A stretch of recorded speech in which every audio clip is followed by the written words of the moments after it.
Hello,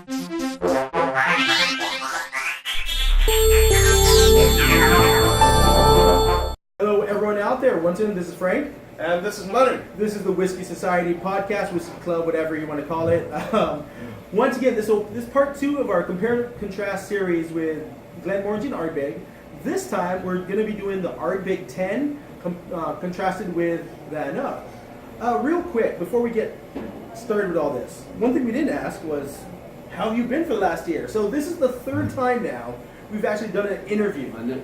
Thank you. Yes, well, it is. 3 years ago, I remember we did it just for a radio podcast, wasn't it? Yeah. And now here we are in the full technicolor of visual looking at people. So that's great.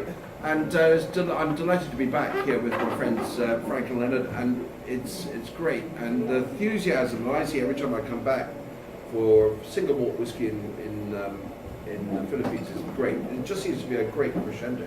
And these guys have done a great job of evangelizing, so thank you. Yes, thank you. That's a word we hear sometimes as, we're whiskey evangelists. Yes.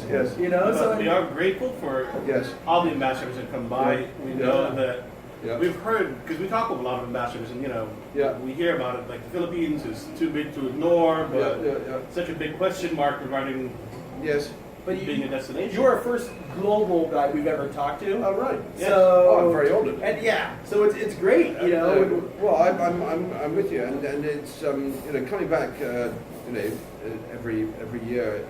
I just feel that the thing has got so much energy now, compared to even 3 years ago when I first came. Yeah. So Definitely. All power to your elbow, as we say. Nice. So let's start with the 10. Yeah. Let's just taste it real quick. Tell us a little bit about it. Okay. Yeah. So let's go to the wild island of Islay and think about Ardbeg. And of course, as many of you will remember, Ardbeg was closed for many years, and the Glenmorangie company, which I work for, bought it and restored the distillery. And for the last 20 years, we've been, as it were, it's still, and this just shows you, it's still a work in progress. Of course, when we bought the distillery, we didn't have much old stock. Well, we had some old stock from our previous owner, but we had no, as it were, normal age stock, 10 years old or whatever. So we had to really start things up from scratch. So in the terms of whiskey maturation, we all know how long whiskey takes to mature. Even 20 years on, we're still at it. Yeah. still a work in progress. But what we did do is, since 2008, we've had our own Ardbeg 10 years old, which has got lots of plaudits around the world. It was a World Whisky of the Year in Jim Murray's Bible. And of course, it's the benchmark of the distillery. And the key things about Ardbeg are that, yes, it's an Islay whiskey, but it's got the fantastic balance. It might be the smokiest, peatiest of all the Islay whiskies, at what we call parts per million phenol. It's between 55 and 65 parts per million ppm. Mm-hmm. But what we've also got with Ardbeg is on the still, the copper still, the spirit still, we've got a reflux going on where the vapor rises up, tries to get over the line arm to be collected, but there's a little sort of beehive type purifier on the arm of the still, and the heavy alcohols drop back down and go round again. So what you get with Ardbeg is, yes, you get lots of peat, but you also get this lovely fruity floral complexity, and it's the balance of that makes Ardbeg so special. There are other Islay malts where you just get big peat. It's so meaty. Yeah. But with Ardbeg, you get this lovely sort of balance and intriguing sweetness. So and 10 years old, which is non-chill filtered. If you look at the legs on the side of the glass, non-chill filtered for maximum flavour and texture and mouthfeel. But as you said earlier, Leonard, it does sort of contribute to flavour as well. And if you put your nose in, you go straight back to Islay, straight back to the seaside. But you also get this big smokiness, but you get the creamy vanilla as well coming through. And the creamy vanilla comes from the fact that it's matured in a first fill, what we call a first fill cask for 10 years. So you get this lovely creamy bourbon flavours. But we also balance that with some second refill maturation, 10 years old. And the second time you in the maturation, you get less creaminess, you get more spiciness. Right. And it's the spiciness that is also part of Ardbeg's makeup. Now, there's one thing I want to bring up just off the side. Yeah. What is Ardbeg's annual production? Annual production at the moment is about 1.4 million litres of alcohol. Okay, you heard it straight from the ambassador. Yes. Just so you have some context. It's fact. It's fact, yeah. No, but just so you have context, 1.4 million is not big. It's not. Because you see a lot of Ardbegs, bottles in grocery stores, in S&R, when we go travel. Yeah. So you have this idea that Ardbeg and Macallan are similar, and it's not. We are tiny. And Ardbeg, there are 8 distilleries on Islay, and we are number 7 in terms of size. Right. Okay? So, and Ardbeg will always be a niche distillery, as long as we're all around, because we don't want it to become some great big factory. So if you ever wonder why, like some of your Ardbegs, especially the committed releases, the grooves or the Kelpie, they always run out because they're not so big. They're not the giant brands out there. We don't have huge mature stocks to throw around, so we've got to be very careful. And actually, we've got to maintain our 10 years old. So everything is driven about maintaining our 10 years old, and everything else is an extra. And of course, we have this wonderful gathering called the Ardbeg Committee, where we launched in 2000, and we launched. And you're a member, and I'm a member of the Whisky Society of Manila. That's right. So, it's completely incestuous. We'll all join each other's clubs, but it's not a huge global conspiracy. I promise you. Everybody is free to do what they like. That's right. But the fun of being an Ardbegian is that actually what we try and do is surprise with our different expressions. But the 10 years old remains the backbone of the brand. And it's many people's go-to Ardbeg. And if you smell and sniff it, it's got that creaminess, it's got the peat, but it's also got this sort of citrus, lemon, lime zest. Back there, yeah. And also a sort of, and when you taste it, you'll find it's got a sort of biscuitiness, a sort of baked bread biscuitiness, which is super as well. And at the end, you get this lovely big sort of whoosh of espresso coffee and licorice. Licorice is always at the end for me, Ardbeg 10 years old. But Ardbeg 10 years old is got that sort of tarry rope, smoked fish, seaside, briny, creosote, earthiness. What would we expect from a good Islay whiskey? Yeah, exactly. I also remember decades ago, Bill and I were at Ardbeg launch for Lord of the Isles, which is 25-year-old whiskey, and the late and great one of the best authors ever in whiskey, Michael Jackson, the writer, was there. He said, "You guys, your whiskey's too goddamn elegant," as we were drinking this 25-year-old Ardbeg. So I want a big mucky dram from you. So 10 years old is there, big and mucky and earthy. And also Ardbeg Ugadal, which is a great favourite of our fans, which has also got that lovely sort of earthy sweetness. That's my favourite of the regular. So you've got something which is, but also you've got that lovely fruity floral complexity coming through as well. It's the floralness is actually quite unique compared to a lot of the other islands I've tried. Is that floral component. We ran an ad once in the UK which is Ardbeg sweetly whacks you. So that's a good way of describing it. But when you taste it, you get that sort of that ashy bonfire thing, but also you get a lovely sort of coating of the non-chill filtered whiskey. You get a lovely long finish, and it really is amazing. Do you know what, guys? I'm absolutely amazed how many ladies love Ardbeg 10 years old. Yeah. Surprising. I've been to so many whiskey festivals over the year. See the guy come up with his girlfriend, and they go, yeah. Oh no, I don't think you'll like this. It's Islay whiskey, and you give them a little sip, and they go, wow. And you can see the sort of illumination go off. So therefore, I think Ardbeg's for everybody. And, well, as you said, ladies love Ardbeg 10. Yeah, exactly. And I think they might love the next whiskey we're going to try. The next whiskey. So, you want to say something real quick, Lenny? Yeah, I have to ask one last question. Since we are on the 10, and it is an age statement, what is the oldest Ardbeg that produced? because Ardbeg runs young. produced. Yeah, no, there's Ardbeg always runs young. You know, we have other companies that go up to 40. We have your direct competitors 16s and 12s. Well, as I said, the distillery was closed for many years before we bought it. Yeah. So it was completely closed between 1981 and 89. Opened again in 1990, closed again up to 96. It was basically hardly open. So when you look at an age stock profile for a distillery, it's okay for some of the other big distilleries to have whiskies going back to the 40s and the 50s. But frankly, Ardbeg, we have to start again. Yeah. And we have bottled some 1970s Ardbeg. Yes. Some very rare casks, single casks, and we, you know, let me not give away too many secrets, but there will be some older Ardbegs coming out.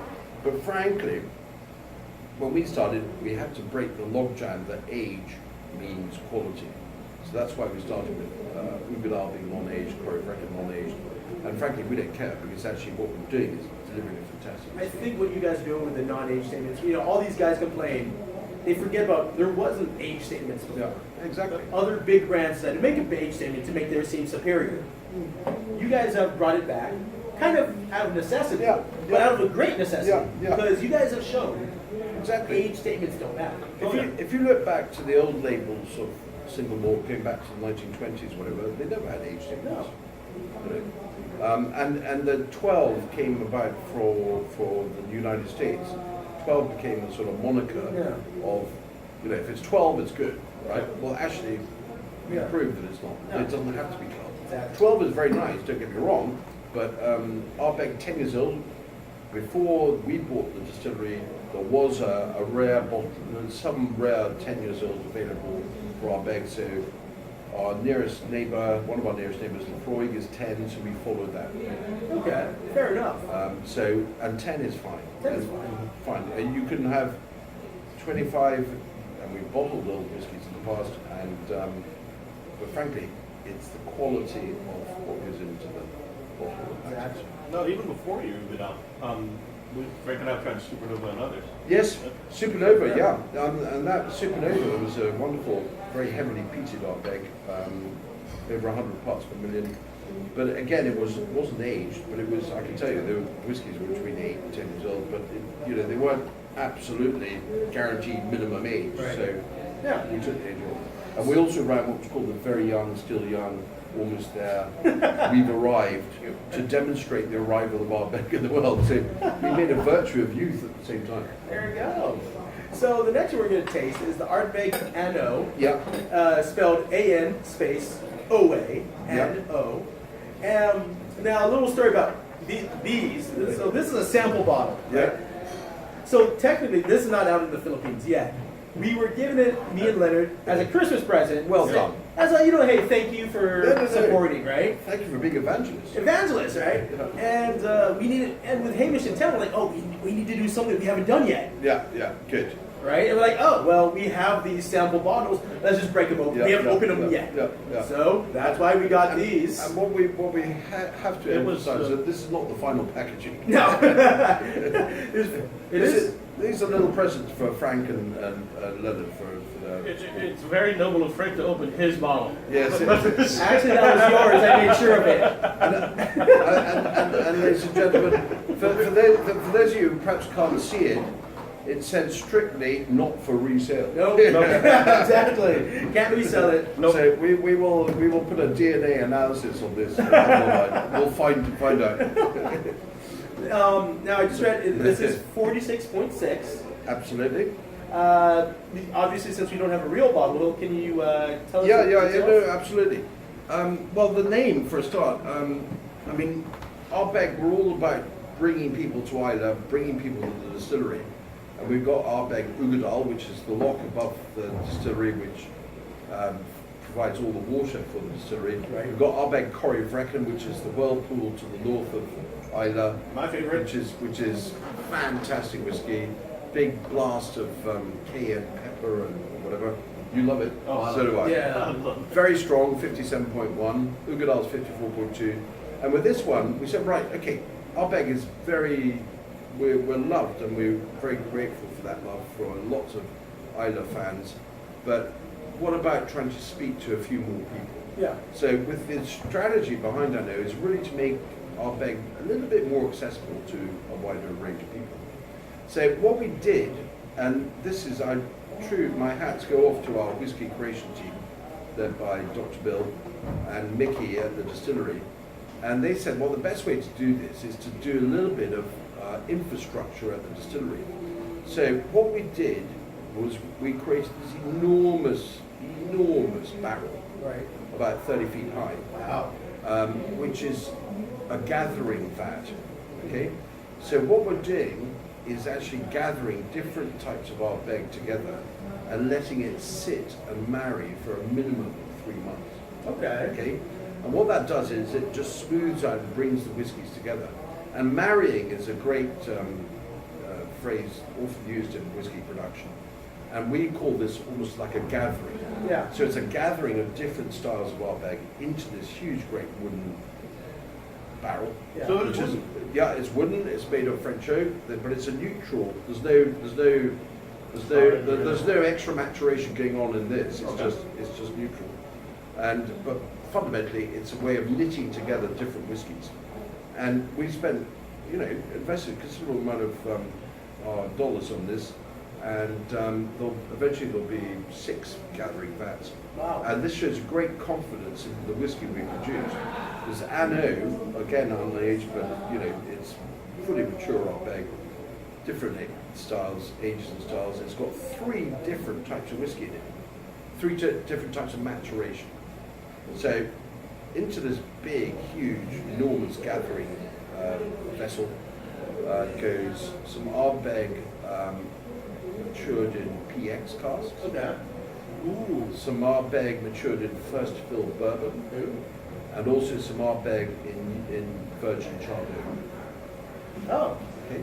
what kind of oak? Just normal oak. It's never oak. Yeah. No, is it American European oak or- American oak? It's American oak. Okay. And that takes it into, and you put those 3 whiskies together, and you get a lovely, sweet, smooth, rounded whiskey. Yeah. Now the word O, right, Mm-hmm. denotes there's a promontory.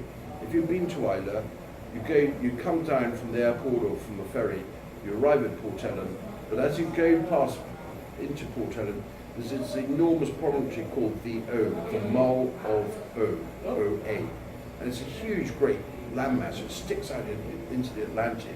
And essentially, it sort of protects the distillery from the Atlantic storms. Okay. So we thought it was a lovely name for something which is really big, Yeah. smooth, and rounded.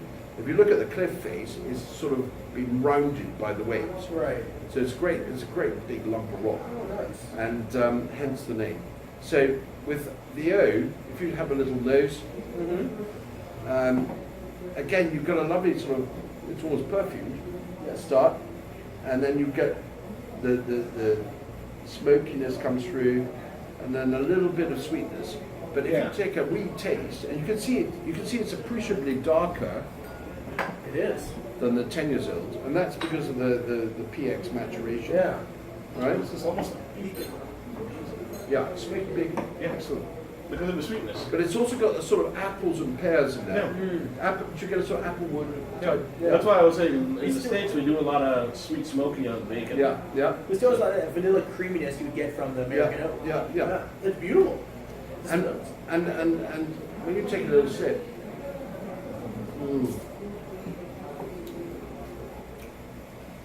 get a little bit of spiciness, but actually the taste is it's mouth coating and filling, but it's very, very smooth, sweet, rounded, and got a lovely sort of all-enveloping aftertaste.